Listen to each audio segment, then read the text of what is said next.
That's an entrance. It is an entrance. I'm just thinking that.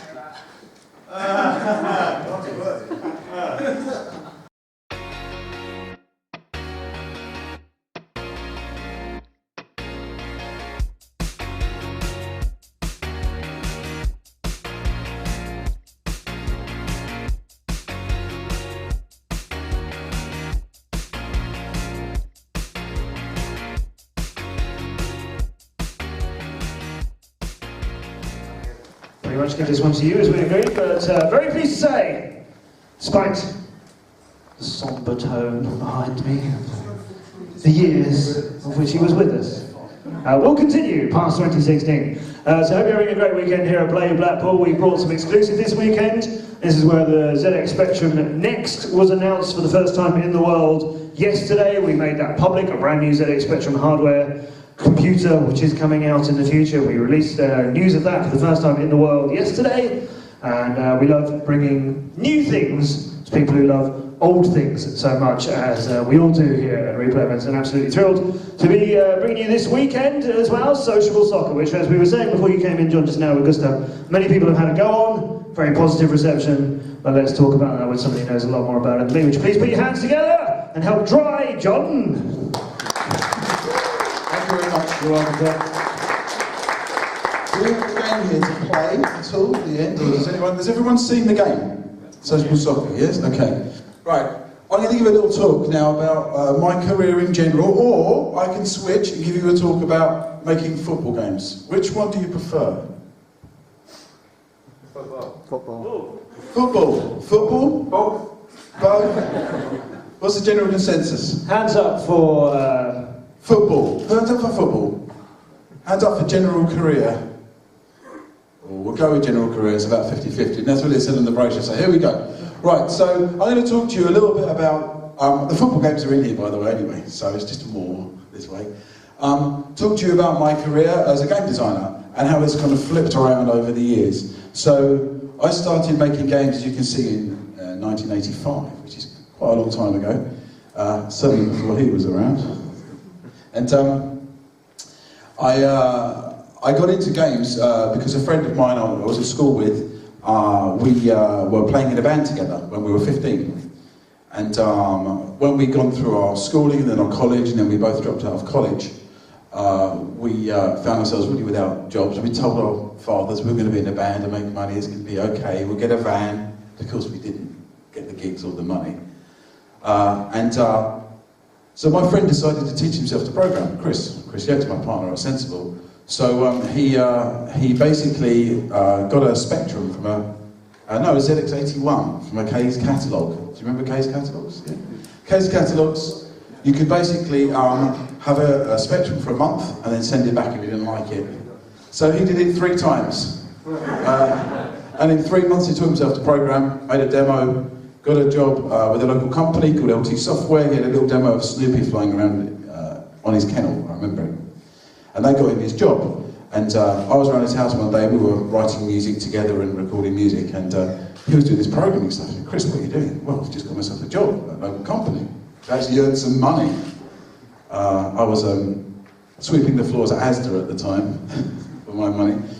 And so he said, but I can't do the graphics. So I said, all right, I'll college, I'll have a look at the graphics. So I did some graphics for him. This is how it started. So then the company saw my work I'd done as an artist and said, well, that's pretty good. Why don't you come and work as well, you know, for us doing art jobs? So now me and Chris were both working for this local company, kind of like as self-employed people doing bits and bobs of work for them. And then they asked us to do a game for System 3 software. It was our first game together, and if you can press the button, please. It's Twister. Does anyone remember Twister? No. Okay. So Twister, our remit was from Mark Cowley around System 3, was, it's like Tron, but it's got a woman with big tits in it. This is pretty much the remit. And initially she didn't have the bra on either, I've got to say. Me and Chris just made this game about a guy running around throwing discs at enemies flying in, and we had all sorts of weird stuff. Not just a woman, but caterpillars with bombs and weird things flying around. This is quite a crazy game. And you can see the beautiful, beautiful Spectrum graphics. 2 colours per block, if you remember. I don't think we even had sprites in those days, so that was a terrible thing. And Twister was a game that just taught us to work together, not just with music, but also in games together. It was some funny stories about this are, if anyone remembers International Karate. International Karate and Twister were both done by System 3, and Mark Hale, who was the kind of guy who liked driving Ferraris and having page 3 goals and stuff, decided to add a bit of glamour to ECTS one year, because ECTS, not like this show here, it was literally just a market store with a guy selling discs and a guy selling hard drives. It was very dull and boring. And he decided to spice it up by putting these girls dancing on the stage to advertise Twister, and these karate guys chopping breeze blocks up with their hands to advertise International Karate. But the problem was, they were alternating the show, so every half an hour the girls would come on, they'd go off, the karate guys would come on. After about 3 hours, the stage was covered with shards of breeze block from the karate guys, and these poor girls had bare feet dancing around to promote Twister, and they actually couldn't dance anymore, their feet were cut to shreds. So Mark's experiment didn't quite work, but I think they were the first kind of women in any game show I'd ever seen, because there really weren't many at that stage in our quite dull and nerdy world as it was in. So anyway, from Twister, Chris and I enjoyed making the game, but then we discovered actually that the company we worked for, in the middle of LT Software and us, had taken 85% of the money, and we had done 100% of the work. So they literally just commissioned it and given us 15%. So we decided that was probably a stupid way to continue. So we opted to set up our company, Sensible Software, to qualify for that on the old government enterprise scheme. This is one of the good things Mrs. Thatcher did was set up government enterprise schemes for us people with no jobs when we left school. So that meant we could have £40 a week for a year. As 19-year-olds, this looked like a great deal, living with our parents. The thing was, you needed £1,000 in the bank each. We didn't have that money. And you needed to have been unemployed for 13 weeks to qualify. So we had a plan. Once we finished Twister, we signed on the dole for exactly 13 weeks. We then continued to work with this company on the next game called what's it called? Not RuneScape, something, doesn't matter. Anyway, and Runestone, that's it. We did a conversion of the game. Actually, it was never published, but our payment was exactly £2,000. So we put that in the bank, we have 1,000 each, signed off after exactly 13 weeks and set up a company called Sensible Software. That's the history of how we started. If you can press the next slide, please. And then we made this game. Who knows Parallax? Yeah, a few more. So this was our first ever game of Sensible Software. It was about flying around on a spaceship, as you can see. It's very Commodore 64. Look, you've got fancy bas relief graphics and this kind of really modern techniques going on. Basically, with this game here, after 2 months of developing it, we decided to contact some publishers. We contacted Ocean. Ocean said, sure, come up. So we got the train. We were down in Chelmsford in Essex. Get the train up to Manchester. Ocean were the biggest publisher probably in Europe at the time. And we were 2 19-year-old kids who didn't know what we were doing. But they liked the game, and actually we sat down and they said, just come and see this guy here. They introduced us to John Woods. Does anyone here know John Woods? He was the guy running Ocean, and to us he was this really big, scary businessman. He was proper scary. John is now one of the directors at Everton, I think, or he's still on the board there. So, he said, well, what, we told your game's very good. Here's a contract. What you got to do is sign it, £5,000.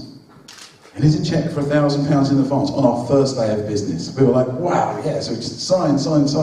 We went back home on the train, smoking cigars in the dinner carriage, in the old-fashioned way, and singing We're in the Money. And in retrospect, it was an awful contract, and we got totally fleeced and never saw any royalties. But it was a break, and every creative group of people need a break, and we got ours with Parallax. So thanks to Ocean for giving us a start. And then if you can please press the next button. Then we went on to make this game, Wizball. Who knows Wizball? Yeah, a few more yeses, okay. So this was our second game of Sensible Software. And you can see we were very inspired by the old arcade machines at the time. You've got these kind of little weapons progressing at the top, very Nemesis, Salamander style. Chris loved these games. And we got into this thing where we had the game, and I was making the levels, and we're trying to, I don't know, I just had this idea that I had 3 colours to play with for the levels. So initially they made grey levels and then some different colours, and then thought, well, why don't we make something about colouring the levels in as a kind of idea? So it kind of came about because Wizkid, to start the story off, I came to Chris's house one day, and we literally programmed in a spare bedroom in his dad's house with Flintstones wallpaper on it. It was for proper bedroom programmers. And he had this ball bouncing around. But it didn't have a face, it was just a circle, because Chris never did the art. So I drew a little face, I drew this little green circular P thing, which came to be called Wizball. And then we put some enemies in and shooting and stuff, and then we had this idea for this rotating enemy, which the sound effect went meow, meow, meow, so we called it Catalite. That's how these things happen. And then I came up with this idea about the colouring in, and maybe we could, because I'd studied lighting at college, I was interested in the mixing of RG and B and stuff, so we came up with this idea of RG and B pots and mixing them to get a target colour. It's cyan here, and some blue, there's no green, because of course the red is not going to help with cyan at all. You can see this is why the cyan level is the same as the blue level, so the red is not contributing to this colour. Anyway, so they mixed up the colours, the level started off grey, and one by one they all got coloured in. And then we had the silly idea, how are we going to show them turning these droplets they've collected of paint into colour in the level in. So we had the idea of the two balls going to park in a little laboratory with parking meters for their vehicles. And then a cat came out of the Catalite, of course. It was called Nifter, because that was Chris's cat's name, and he was always running around our feet. And this is Wizball, so it was a wizard came out of that. And these are kind of how our games formulated. We kind of came up with ideas and they bounced off of each other in no necessarily logical order. I'm delighted to say I'm still doing it today with Sociable Soccer with the team now, which is great. We're getting some great ideas coming up. Next slide, please. Wizball was good for us because it was actually nominated by Zap as the best game of the decade in the 80s, which was pretty much all of the 64 games, so good for us. But it wasn't particularly commercially successful, actually, and this game it was our first #1 game, and the idea was, we shoot 'em up construction kit, that Chris made a utility for me, and I could make loads of games that would then make us lots of quicker money. So we had this idea to kind of multiply the money, but the problem was the games I was making, like Slap and Tickle here, or Outlaw here, they weren't particularly interesting. They looked well down on the other games we'd made, but the utility was amazing. So I said to Chris, why don't we just flip it around and sell the utility, and I'll just make some demo games to go with it, which is what we did. And we signed with Palace Software, and as I said, this was our first #1 game, and I'm quite proud of this little thing, and I understand some people still use it these days on the Commodore 64. Good man. Next slide. And then we started to work on I told you I'll talk about football games, our first football game. Now this game had some innovation in it, so you can see here, Commodore 64 still, but you see you've got a sharp outline on the ball and you've got sharp outlines on the players because we doubled up the sprites. We used the blocky, brick-shaped pixels with 4 colours, and we put an overlay of just black, smaller dots, and then clear to get a nice cartoon-like outline, which gave the game at the time a relatively modern look, believe it or not. Of course, this game is very, very heavily influenced by Take-On World Cup, which I was playing to death in the arcade at the time, and it was very much inspired by that game, but Take-On was the one with the trackball, if anyone remembers it, the one where you bruised all your knuckles up. And we put some innovations on it, like ball bending. We've got a nice video rewind going on if you score a goal. It was only international teams. We wanted to call it Sensible Soccer, believe it or not. However, we pitched it around to a few publishers, some Microprose, who offered us a whopping £30,000 advance, said, we like the game, it's going to be called Microprose Soccer. And we said, okay. So, this is the first attempt at making a Sensible Soccer. And Microprose Soccer did quite well, again, a #1 game. It was actually lauded by CMVG as the best sports game on any platform at the time it came out, which was in 1989. Next slide, please. So all through that era of those games, with the exception of Shoot Up Construction Kit and a few little budget games we did in the middle to just relax ourselves, our sound had been done by Martin Galway, who was obviously a brilliant, fantastic Commodore 64 musician, actually my very favourite, really. And then when we came to International 3D Tennis, this was really a combination of things. So we did it with Palace Software, that we'd done Shoot Up Construction Kit with. Chris had this desire to prove he could do good 3D on a Commodore 64, as brilliant programmers want to do. So we came up with this rather bizarre game. Actually, I think it plays very well. I think the controls are very good. There's some innovations about, instead of running around freeform, you kind of do it forward and back to push up to the net and come down to the baseline, and the player tracks the line of the ball. So that the frees to the right and the left directions to actually put topspin and backspin on the ball, thinking a bit more like a tennis player would. And the real thing here is that behind this rather weird Czech cartoon-looking graphics, there's an entire real season of tennis. So this is the first time that I'd really done the research into the sport properly, as a big sports fan anyway, but although these look like two weird triangular warped characters, this is actually Boris Becker, and this is actually Stefan Edberg, okay? And in fact, we had the entire professional gamut of tennis players at the time in the game, and every single tournament, so obviously you've got Wimbledon, the French Open, etc. We also got like a tournament in Miami or one in Stuttgart or wherever, and we mapped all the prize money in, so you could play an entire season as a player against all the professionals. This is the first time we'd really done it, and it was actually in tennis and not in football that we started doing this. We had some commentary from Dan Maskell in one of the versions, because we had Richard Joseph as our soundman, very luckily going from one junior soundman to the next, which was a real blessing for our company. And we got the music that they used on the TV for the tennis, so it was all very fun. And this was quite good, and it was a transition product, because it was the first time we'd gone from Commodore 64 to Amiga, because it was a cross-platform game. So we got a guy called Dave Corlin to do that, Ubik, if anyone knows him. Next slide, please. And then this is the first game we actually made for the Amiga, designed for the Amiga, which is Megalomania. So we'd started to expand up. We got Dave in as a new programmer, the first time we'd used anyone to do programming apart from Chris. And then we had another guy called Chris Chapman who came in. And Chris Chapman and I worked on Megalomania a lot together. So all these games so far, I've done all the arting. I'll get to the point where I stop doing the art in a minute. Megalomania, we started off with a game about flying spaceships around and upgrading your spaceship and landing on different kind of islands in space effectively and mining them and building stuff up. It's a really hard game to play. You had to fly a spaceship and simultaneously manage 16 sectors and divide manpower up, and it was actually impossible to play. So 6 months before the game came out, I saw an advert for Populous with a little caveman in the middle, and had an idea that perhaps, instead of starting our game in 10,000 AD and going forward, we could start it in 10,000 BC with cavemen. I don't know if that's exactly historically accurate, please don't quote me on that.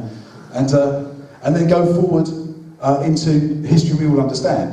And this is what we did. So we, instead of starting with spaceships, we started with cavemen, then we went to these kind of biblical guys with catapults. So cavemen used rocks and sticks. The biblical guys used catapults. Then the Romans came, and I think they had spears. Then we had Normans with boiling oil and sort of crossbows, and then we went up through Victorian stuff with cannons and muskets. And then World War I with biplanes, and World War II with jets. And these could all coexist in the same world here, so you could easily get a biplane coming in and bombing a caveman in our game. And then obviously onto the most exciting bit was the nuclear weapons, because if you got one of those, you could just destroy everyone's world and win, kind of win. And then we had spaceships as well. So this was a lovely game, because we were really innovating. You know, it was all about going to a land, choosing who to take on as an opponent, beating them in a battle, and then making a castle, mining the land for resources, building a design lab, designing weapons, making a factory. This all sounds very normal to you. This is actually the first ever game that existed with a tech tree in it. The #1 game that did this. Now, we didn't even know we were doing it at the time. We were just designing. This is what used to happen. We would do stuff, and suddenly, historically, people years later go, wow, it's the first game that did this. And we go, okay, great. So, next, please. Megalomania was good for us, by the way, because it was a #1 game. Unfortunately, 2 months after the game came out, and it was through Mirrorsoft, Robert Maxwell jumped off his boat and took all of our royalties with it. So he actually took £75,000 of our royalties, which was 75% of our turnover, and the company nearly fell in the water with Mr. Maxwell. We thought, no problem, because we'd signed a lot of games up with Mirrorsoft at the time. particularly these next two I'm going to show you. So we went to our bank manager with these 2 discs in our hand game. These discs, you know, they're really, really good. They're going to be worth a fortune. Look, we've had all these #1 games. And all the bank manager could see was, that disc's worth 25p, and that disc's worth 25p. Sorry, we can't give you your overdraft you want. So we struggled along, and luckily we had some pretty good games up our sleeves on those discs that the bank manager didn't value. And one of them was this game, Sociable Soccer, which I presume everyone knows, right? Yeah. So if you can just go back to the previous slide a minute, and then go forward. If you look at the men, actually these Sociable Soccer men, the first time they existed was in Megalomania world. I was, towards the end of Megalomania, myself and Chris Chapman were playing a lot of Kick-Off 2, and we had the idea for, you know, doing a football game again. We'd already done micro soccer, obviously. Let's take it to the next stage. And so I was starting to make these little footballers and put them in Megalomania world whilst I was hanging around waiting for the game to be mastered and finished. And luckily, the perspective that came from these little men when we put a football pitch there was just right for the strategy, being able to see enough. So you can see this guy's got a free kick, he's got a short option, he's got this guy over here, he's got someone running in here, and he's got him in the box. Not exactly a lot of attack, but enough options to see everything you would as a footballer. So it gave us a very strategic style football game. And then we mapped on top of that what I'd learned about from the tennis game, about mapping a real world of football into it. So we mapped in, not the complete world at this time, but a lot of club and national sides from around Europe particularly. And obviously Sociable Soccer, when it came out, was a total smash hit. It was really by far the biggest hit we'd had at that time. It kind of opened up a totally different element of the company and actually gave us some real money for a change, some real proper money coming in, which was very nice. We were still only a very small company at this point, so all through this phase, we were a 5 or 6 man company. So if we go on to the next game, which was the other disc we had, oh no, it wasn't. This is Wizkid. So in the middle of this, we still had another game for Ocean, which was Wizkid, the follow-up to Wizball. This is me and Chris really being our most creative. It was by far our zaniest game, I think. Had we put our game Sex and Drugs on roll out later, it was very much in the spirit of something like Wizkid with fun and weird stuff. But for anyone who doesn't know it, who's played Wizkid? A few of you. Okay, so Wizkid, the idea of the game, was that you could knock these tiles around, a bit like Arkanoid, trying to clear levels. This is your head. You're a head. Wizkid here. It was the child of the wizard and the ball. I'm not quite sure how that happened. Anyway. When all the tiles had cleared, then Wizkid would grow a body, this little body here. Based on my daughter, who was 3 at the time, she was running around with these little dungarees, so that was Wizkid's model here. And the little Wizkid would run around and he could like ring the bell down here, imagine the tiles aren't here, jump on the well handle, jump on it enough until a bucket comes up, jump in the bucket, go down in the ground, underground there's some toilets, ladies and gents. If you go to the ladies and go on a certain toilet and give a kind of horrible kind of noise, all these balloons come up this volcano and it gives you an exit into a secret exit to another level. If you go to the gents, you should first buy something from the condom machine because you're going to need that condom later as a balloon. Then you go to one of the urinals that's broken and you use it and the toilet floods and you quickly jump in the bucket and then the water brings you up and back out the well. And it was that kind of game. Okay, everything in the game was kind of stupid, crazy, some toilet humour, and a lot of fun to make. Obviously, the game didn't, well, obviously, the game didn't commercially do particularly well, but it's interesting, years later, people still remember this game, and I'm very glad we did it for kind of like freeform jazz kind of game.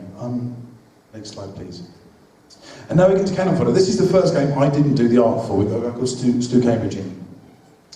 The other game we had on our plastic discs that we sold this time to Virgin. And Cannon Fodder was interesting because the main innovation at the start was the concept of this little string of men, and you can just see them there, running one behind the other and firing bullets in a group, which maybe doesn't sound so well. I don't think any game had done groups of men running around together at all at this point, so the innovation here was that. So we were thinking more like a game with Rambo, with loads of guys in our heads. This is how we started, okay? And then, because it was the first game I hadn't done the art for, I got really paranoid about controlling everything as a control freak, creative director type. So I drew every level out on paper, on square paper. I remember doing it in the library, giving it to the artist, and planning out all the content. So we had lots of vehicles like helicopters and jeeps and skidoos, and loads of different weapons and different enemies and different backgrounds, and different sort of things you had to do to win the level. So we planned it out so that every level you saw something new. Maybe it was a parrot you hadn't seen before, or a different kind of vehicle, or a different kind of weapon or something, or a different kind of background. So I really learned about level design with this game. And then we had the bit about all the men. So we had a big hill screen here, which those of you who played the game, who's played Camp Fodder? Okay, most of you, right? So the hill screen was a problem for us because we're looking at the hill screen, right? It's totally empty. Totally empty and boring. And nothing used to happen on it, it was just a big lump of green in the middle of the screen. So you get these 20 guys between missions queuing up to basically face their death in the game, of course. And we had all the soldiers, so we decided for fun to just name the soldiers. This is step number one. So we gave them all names. So we started off with Jules, he's the lead programmer, Jobs, that's me, Stu, he's the lead artist, and then Chris and RJ and all the other guys on the team. And then we started making up silly names like, we went through names like Steve and Dave, and then more obscure ones like Abdul and Carlos, and then we went to names like Chalky and Dopey and just rubbish names at the end. We decided it would be nice if the soldiers ranked up as they went through. So it gives you a purpose of keeping them alive and they get better abilities for the higher levels. So as we went through the classic private and all the other ranks that you get in the army, and we decided it would be good to have a screen at the end of the level which showed who'd ranked up.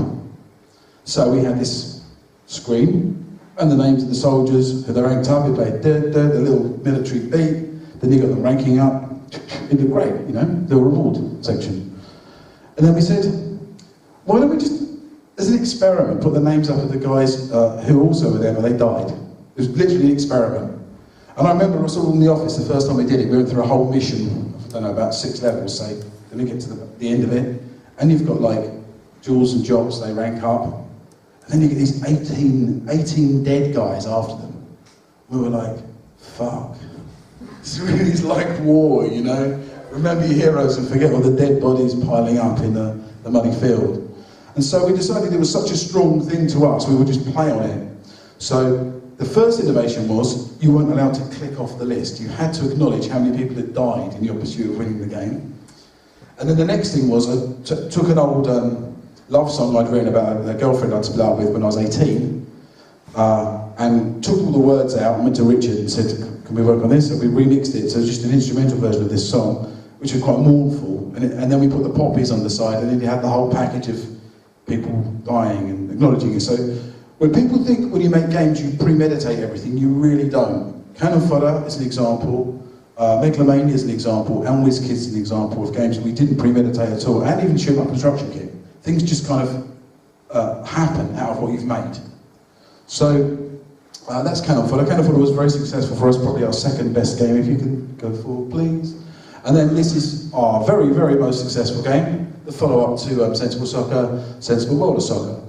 A few lovely plaudits for this game, which was basically the Sensible Soccer engine, but now with a full world of teams. In fact, we had 1,500 teams, 23,000 players from all over the world, as much detail as the left back who played in the 3rd division team in El Salvador would be correct in our game. It was insane research, this game. And what it meant was, because we're back in 1994 when this first came out, even though it says 93, I've got to edit that. What you had here was a game which reached out to the world. So 22 years ago, people were making games for people in the UK or in America, maybe in France, maybe a bit in Germany, but not too much. We went, all you guys in Poland, here's your entire league, and if you like that guy, he's there, he's accurate, he's got the right shirt number, the right hair colour. You know, Sensible Soccer had been the first game, for example, to even have players with different skin colours. You know, actually black players who are black. I remember playing some earlier football games, and the ball was passed to John Barnes. And he's this white guy. It just didn't work, you know, as a sports fan. You want accuracy. So we just, again, took this to the next level. So not just in Europe, but Argentinian leagues, Indian leagues, South African leagues, the whole world. And it's interesting over the years, now we have the world tournaments of Sensible SWAS still going on, and I've been to these cups where people wear their shirts from the Italian team, the Hungarian team. It's amazing, you know, it really worked our plan to embrace the world. And with Sociable Soccer, with our new follow-up, which I hope all you guys, does everyone know about Sociable Soccer? Yeah, so our follow-up is very much in the spirit of SWOS. The playability is pretty similar. If you've not played it on the floor there, I invite you to go and play it as soon as we finish talking. But we're doing the same thing, with the same depth of teams and everything, but for a new generation. So that means including online play, including various other things which we wouldn't have done in the old days, socially integrating people more with each other. So I hope that our new formula of a great game, but for a modern audience and in a modern way, is going to work. And this was so exciting about SWOS, which was also had our best ever award. It was inaugurated by Stanford University in 2006 as one of the 10 most influential games of all time. This is alongside things like Tetris and Zork and Super Mario Brothers and Space Wars. So an honour indeed.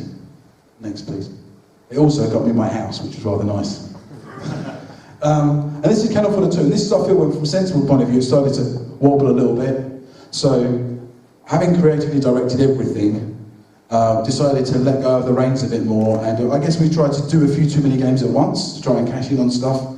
So we did Cannot Fodder 2. I don't know what you guys think. I think it's not quite as good as Cannot Fodder 1, but it's okay. It's kind of my feeling on it. It was a bit too zany for me, and it lost that kind of real-world feeling of connecting with people dying in war, and went a bit too crazy. It wasn't bad, although I didn't like the purple alien levels very much. But it did okay for us. Next one, please. And then Sensible Golf, and this is when you really start to see that we were pushing things too much. So we were simultaneously doing Cannot Fodder 2, Sensible Golf, SWOS, and then building towards Sex, Drugs and Rock and Roll and all the other games we were going to do in the future, which of course many didn't come out. We were basically biting off more than we could chew, because we had a name that was worth money. People were giving us lots of money for games, multiple hundreds of thousands of pounds for game advances. So we said yes, yes, yes to everything. And we ended up with a problem. This is actually run off the Cannon Fodder engine. I don't think many golf games are run off engines of military, or not joke, military simulators. So it had a lot of problems and a lot of technical restrictions, and all the humour we wanted, the banter of multiplayer, ribbing each other when they do a bad shot, kind of disappeared. We couldn't get the animation of the players in the way we wanted. So we ended up with the Amiga stand. It's a pretty solid golf game, but it's really not got the sparkle and excitement that people had come to associate with sensible games. So for me, this is probably the weakest sensible game that was meant to be a full price game. We had stupid ones like Simbrick and the Train Spotting game and various other things, but next please. And then it got even worse. So basically what happened was, in 1995 we signed a 3-game deal with Warner, who had gone into the games field now. It was a £3 million deal, by the way. It was a very good financial deal, and it was for Sensible Soccer 98, Sex, Drugs and Rock and Roll, and a game called Have a Nice Day. Sex, Drugs and Rock and Roll and Have a Nice Day actually never came out. And Sensible Soccer 98 eventually did come out, but this kind of shows the problem we were actually having, and part of the reason we binned the other games. We were really struggling with 3D as a company.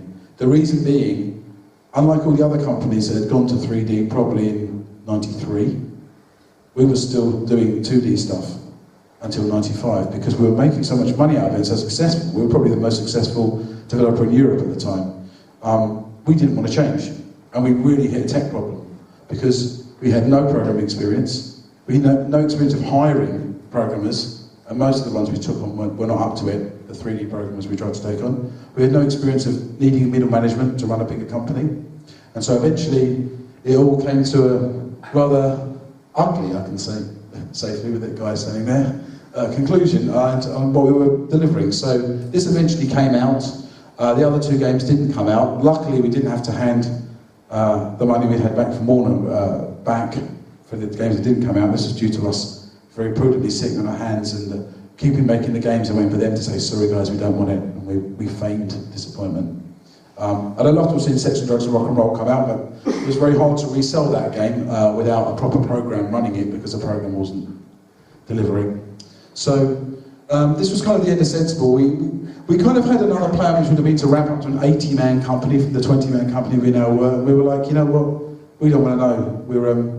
We set this up as a band. We don't want to run an orchestra. We don't want to run a big corporation.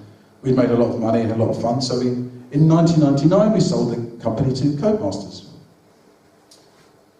How much time have we got left? About 10 to 15 minutes more of this, and then 10 minutes of questions. Okay. So if you want to get the gameplay demo in, it's allowed for that too. Okay. Who's actually seen the game so far? The Sociable Soccer game? Okay, most of you. So maybe we don't need the demo then. Most of them have played it already. Yeah, most of you played it already. Okay, cool. So, when I went to Codemasters, it was a different situation. It's the first time I've not run my company. I've been running my own company since I'm 19. I'm now like 32 years old, or however old I was then. And Codemasters was an interesting way we sold it, because when we tried to resell sex, drugs and rock and roll about a year beforehand, we'd seen 20 different companies. No one would sign the game. Virgin offered us a deal, but in the UK only, and we couldn't finance it on that. But the company we liked the most that we'd spoken to was Codemasters.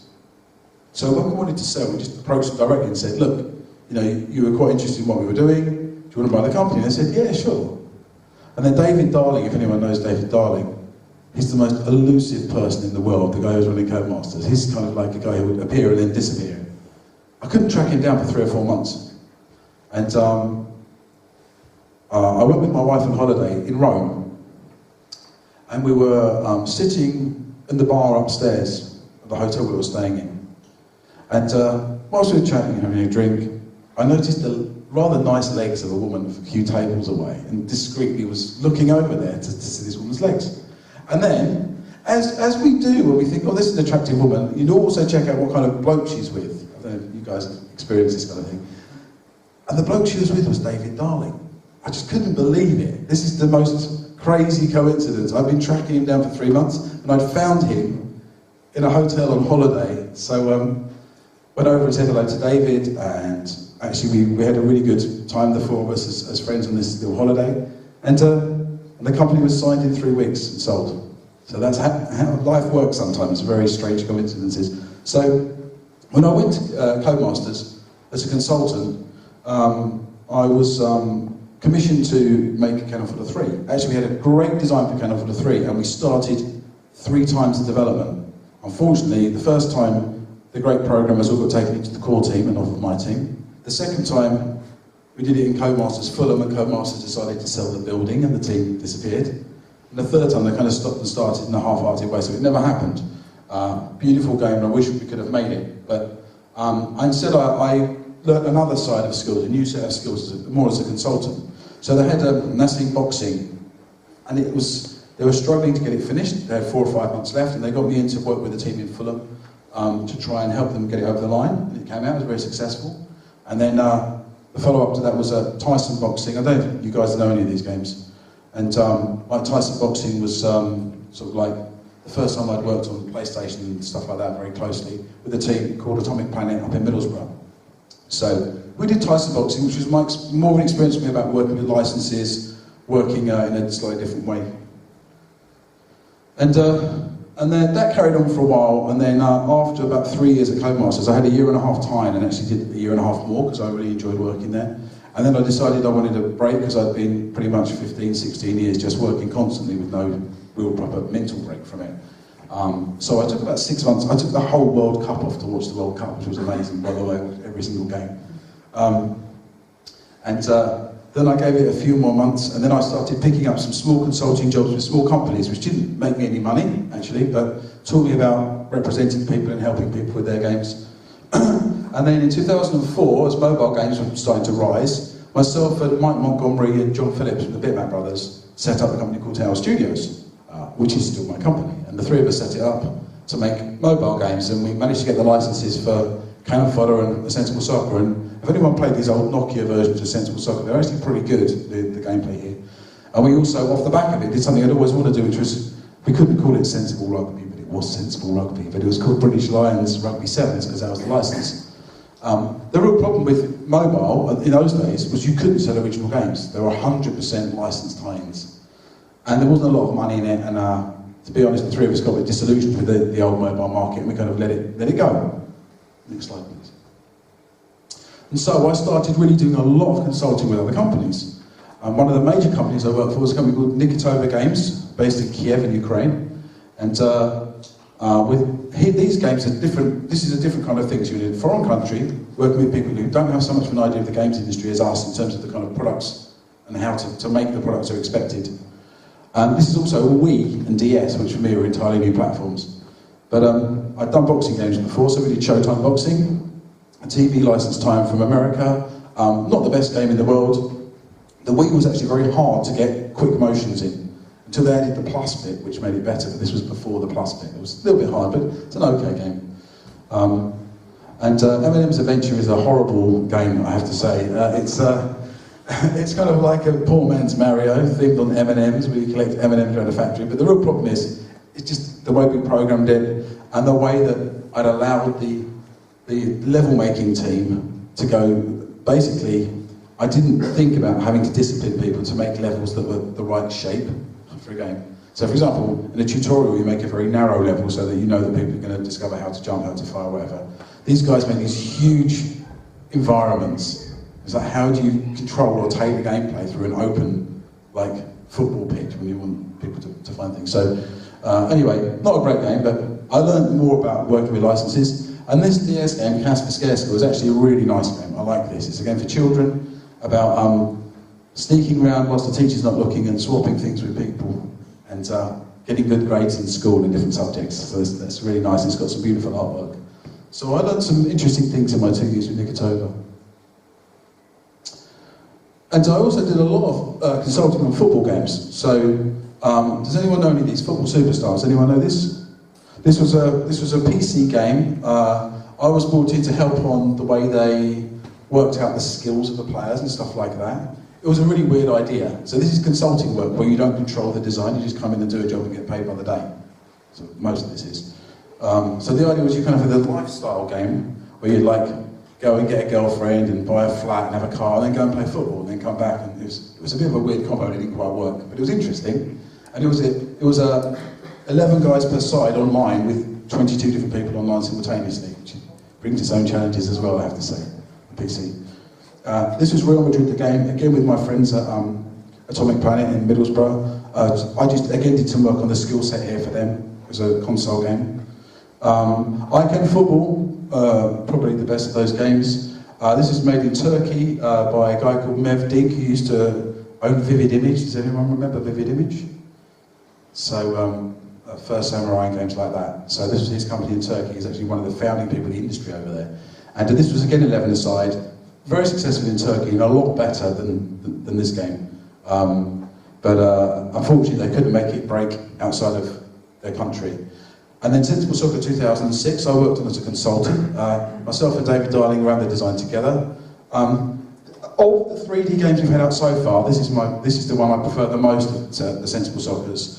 It's not a patch on Sociable Soccer, which I'm sure you've all seen. It's a lot better than this thing was. But this was okay, and it was a stepping stone. Again, it's working with another team externally. I'm not controlling it, so I'm contracting a designer to run someone else's team or to advise someone else's team. But it's reasonable. I really hate the big heads on the players, I've got to say. Next slide, please. So then I've done other consulting. So very briefly, Funorb. Funorb is the Flash games that Jagex did alongside RuneScape, and I worked there for a few months helping them to advise on all these games. Real World Golf. Does anyone remember the game track? The bolts with the string and gloves. Okay. I helped here do some HUD. Alien Puzzle Adventure.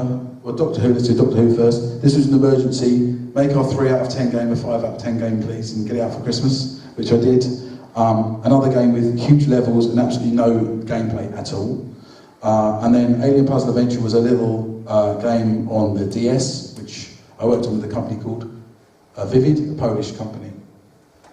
And I also worked on this Memo's Messenger. This is a different kind of thing. It's an app where you have emoticons, but we worked with a company that had loads of did loads of US school photography.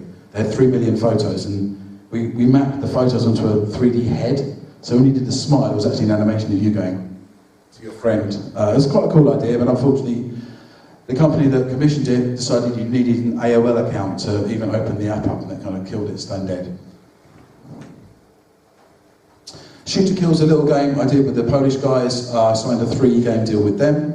This was their game, and it was just about polishing it up and getting it good. It's a fun little, it's the first iOS game I'd really worked on. Basically, you spin around in the middle shooting things by going like this really quickly, like crushing ants when you're a kid. Next, please. And then Speedball. Has anyone played Speedball 2 Evolution on any of the formats we put it out on? Okay, so this came out on mobile, also on Steam, also on PS Plus. So it's a reworking of Speedball. Obviously, Mike's a big friend of mine. I was running Tower on my own by now because Mike was off and John were off doing other things. But yeah, I'm glad we did Speedball. It's my favourite bitmaps game. Next.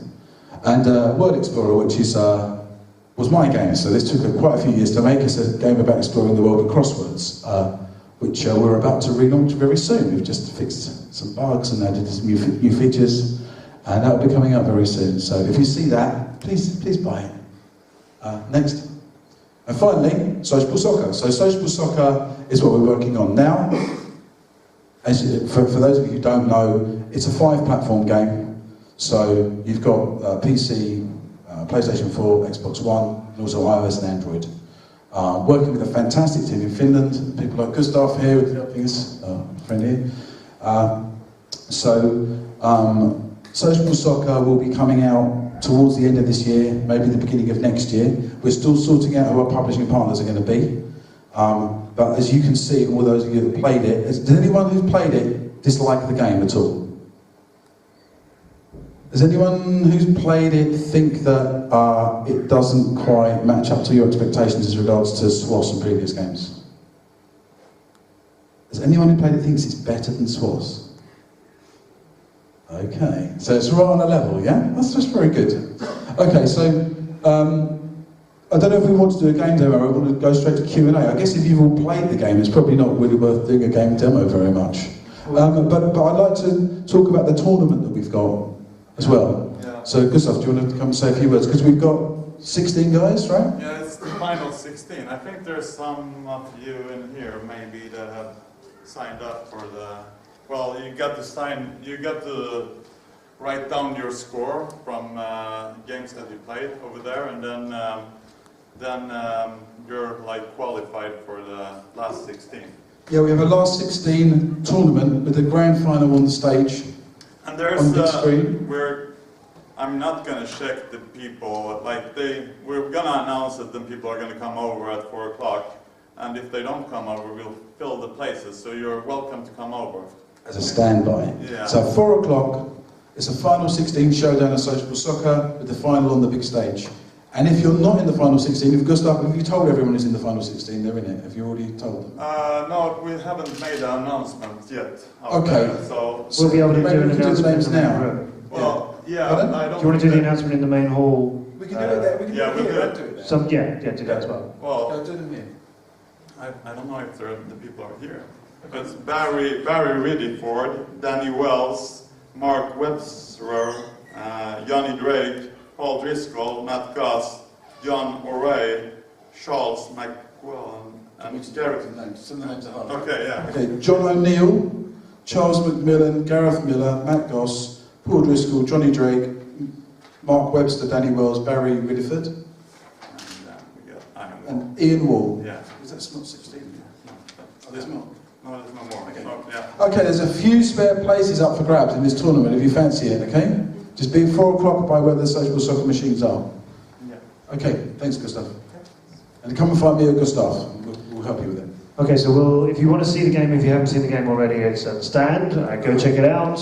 Do sign up for this competition, we're going to be having these 16 players, we'll knock it out, and then 2 people will be having a big final. Let's start this next bit with a round of applause, please, everybody, for Jon. And questions. We have 10 minutes for questions. So who has got a question they would like to ask Jon? Yes. Let's come to you. Hope you don't mind, but I've got 2 that have plagued me for years. That's okay. The Amiga Sensible Soccer. The first one was, can you give me a bit more information on the algorithm for the randomly generated players? Is there a limit to how good they'll be? Can you get a perfect player, or Randomly generated players? You mean there's something to come up through the squad as like young players, you mean? Yeah, the reserves and stuff, because you can occasionally get like 1 million, 2 million kind of value players, but you never seem to go any higher than that. I really don't remember how we did it, but I know that we would have restricted it so that very few of them, we'd have put some randoms in there, but none of them were designed to be superstar players. So yeah, I can't remember the exact algorithm, but it'd be very low, the chance of them being super good, and probably none of them like really, really, really good. So.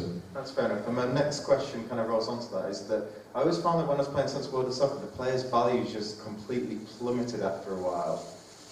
Even on like the youth players as well. Was that intentional? So that that would have been to do with age. That would have been to do with rotating. Because if you're playing a career for 20 years and you've got a guy who you know is already 32, say, and he's a bit past it, you can't even play him when he's 52 and still keep him there. It doesn't work. So that was kind of the problem we fell in with the career mode is, you know, you had to simulate these players kind of had careers as well, so that was why they would dip off. So if you don't mind me just asking as well, you didn't retire the players, so the age wasn't like obvious in one way, if you know what I mean. Yeah, I don't know why we didn't. I guess we left it for you to decide that they just weren't up to it anymore, you know? Yeah, that's fine, thank you. Okay. Cheers. The realism of someone else deciding your career is over instead of you as a player. Realism, yeah. First of all, John, thank you for putting that banana power in Expo Soccer. With pleasure. Where you could put it on max and almost bend the ball around the pitch and back to yourself. Great memory. Just with Sensible World, with soccer being so vast and full of all like the proper players, was that before the days when you had to get licenses? I think like FIFA. Yeah, it was. The licenses is interesting. So when we first did it in '92, there was no talk of licenses. We just put everything out. And then '93 was the same. When we did the first version with Sega, actually, on the Mega Drive, they're the first company that raised the issue and said, "Can we really put this out with licenses? Are we going to get into problems?" And they asked us to modify the names. I think the Mega Drive is the one with the messed up vowels, if I remember correctly. So different people who actually, depending on the format they played on the game, got slightly different experiences of how we managed it. And by the time we got to about, I think it was 95, or when we signed up the 98, we signed it in 1995, but it came out in 98, the 3D game. We actually said we don't want any legal responsibility on this anymore as part of the conditions of us signing it, because it started to get too complex. So yes, slowly you found that legal stuff coming in. I mean, the pinnacle of that would have been what happened with Oliver Kahn to EA, if anyone knows his story. They put, I can't remember when it was with FIFA, but they put a FIFA out with all the players in, with the FIFA Pro license, with all the licensing and everything, and they put it on Germany, and Oliver Kahn, the German keeper at the time, said that you don't have a license to me, because this mic's on. Can I have the other mic, please?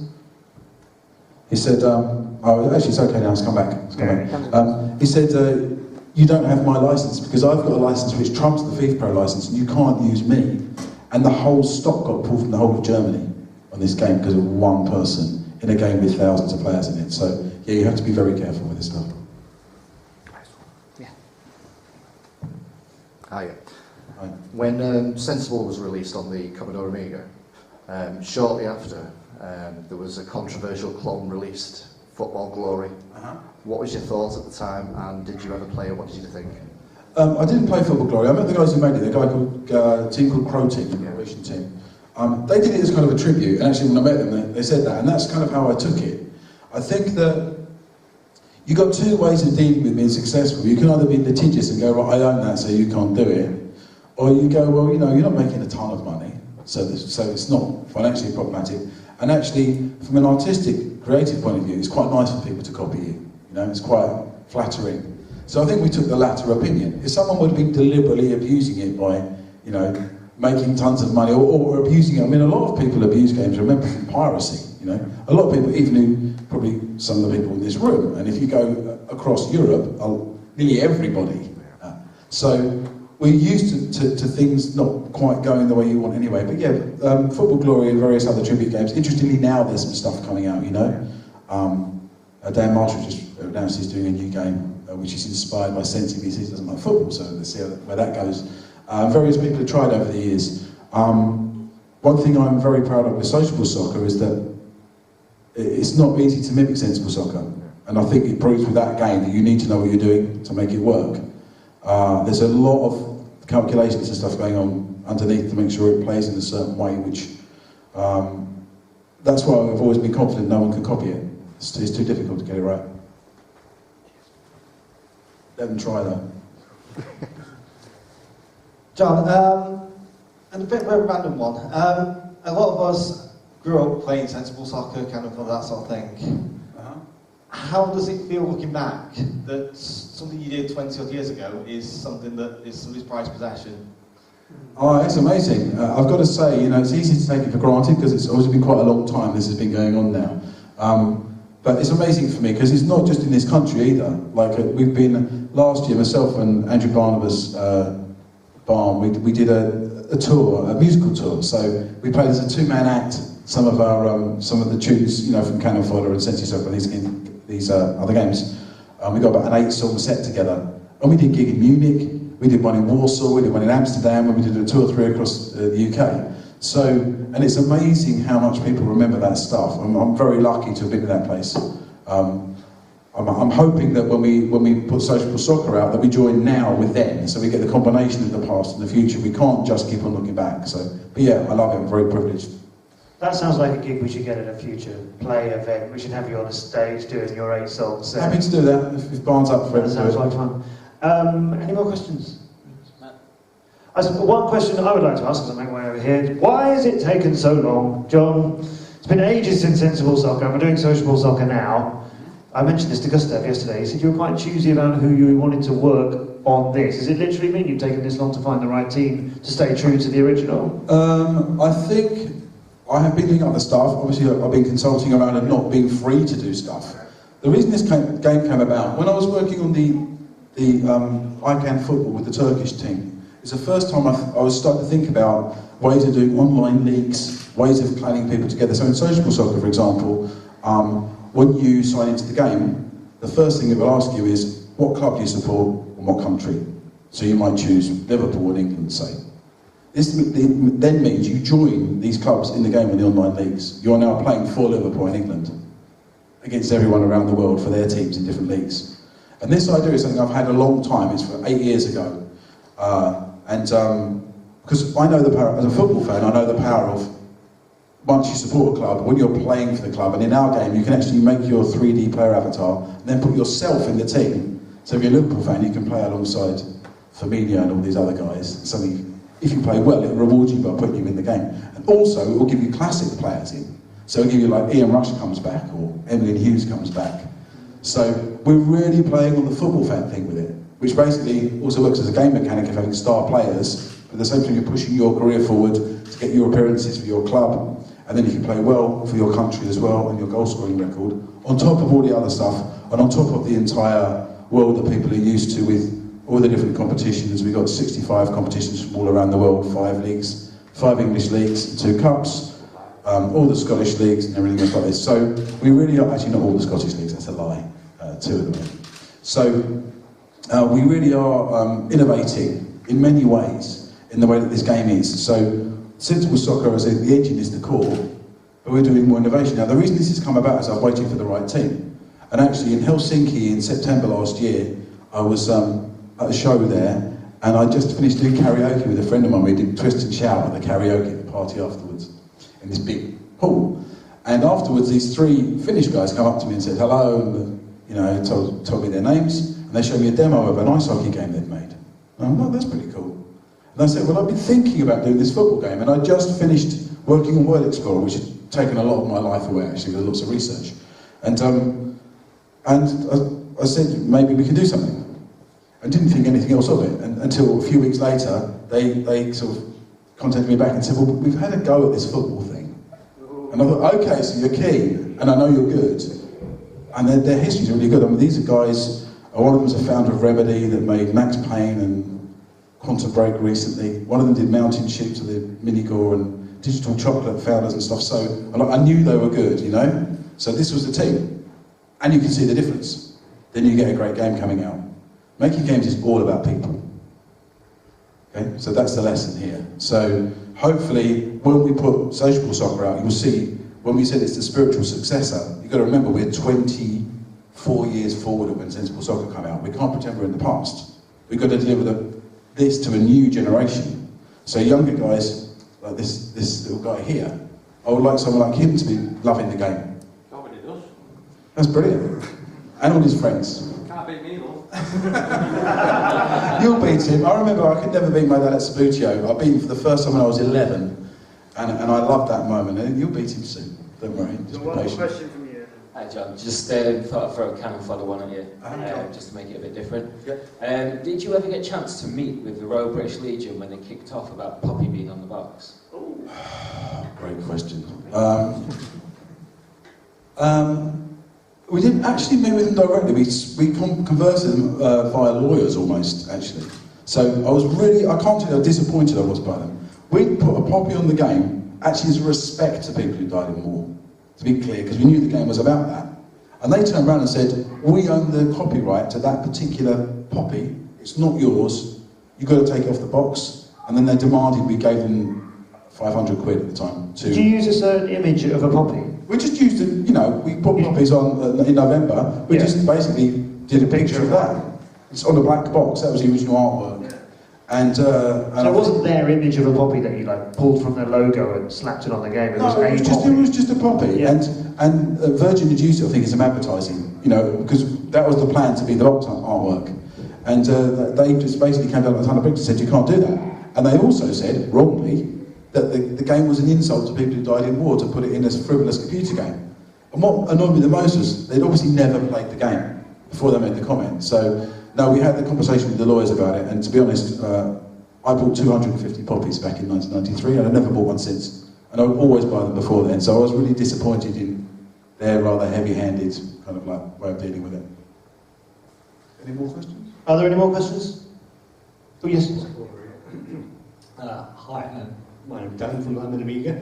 I was just going to ask, given Sensible's reputation for being not at all sensible, whether you'd have an Easter egg in Sociable Soccer, call it unsociable soccer, with live hand grenades and stuff like that. We were talking about this the other day, actually. This is a good question. We were talking about it because, obviously, the thing is, when people ask about Sociable Soccer, I know Gustav has been really good at telling people this in the forums and in general. People say, what about career mode? We have to remind you, that took 3 years to make, SWAS. If you want us to make Sociable Soccer and put it out any time this year, or beginning next year, just don't talk about career mode, So, but things like grenades, and those fun things, they're things we really want to do. So when you're in the dev team, all the time you're talking about, would it be great to do this? And it's like, yeah, but let's get the guys throwing the ball first, So you have to take it a step at a time. I would love to do stuff like that, and actually the team want to do stuff like that as well. So I think very much the grenade version, particularly, kind of more military, funny stuff. I think if we can get the game out, get a success, and we're working with the right publishing partner who's got a sense of humour as well, I don't see any reason why we can't do that. And actually, on the subject, I was asked for some prizes, and I think was it a raffle or something? What was the prize? There's a charity raffle going on. Yeah. So I've actually bought a copy of Unsensible Soccer. The old Amiga one, brilliant. which I'll sign, and I've also got a Back in Time video, which is from the Sid 80s. If anyone knows Sid 80s, the band that I played with, doing all the retro music, I bought a DVD of that. So they're kind of the prizes we can give away. Thank you, John. We should get those into the raffle because that's going to be drawn very soon. I'm going to say thank you for Cannon Fodder, and I'm going to say thank you for Megalomania, because those two are the games I most treasured. I spent a lot of time playing in those.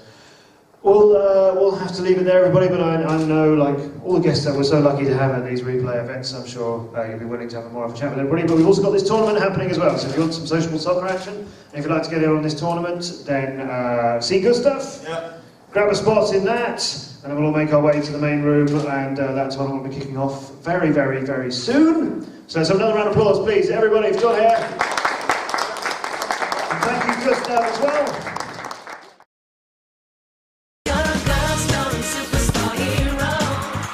Hello, my name is Jon Hare and I am a game designer. I'm delighted to announce Sociable Soccer. Sociable Soccer will be a super slick, super quick, finely tuned and instantly playable football game. One thing we weren't able to offer back in the days of Sensible Soccer was online multiplayer. Well, now with Sociable Soccer, I'm delighted to say it's finally here. As well as playing tournaments at home against your family and friends, you can also compete online against players from all over the world. Every player will have his own fully customisable 3D player avatar, who will be invited to join one of our footballing clans. One of our online leagues is devoted entirely to fans of a particular club playing together as a clan against the fans of another club. The best player avatars even get to play for their favourite club or country alongside their real-life sporting heroes. You let your hair down and play to the fans.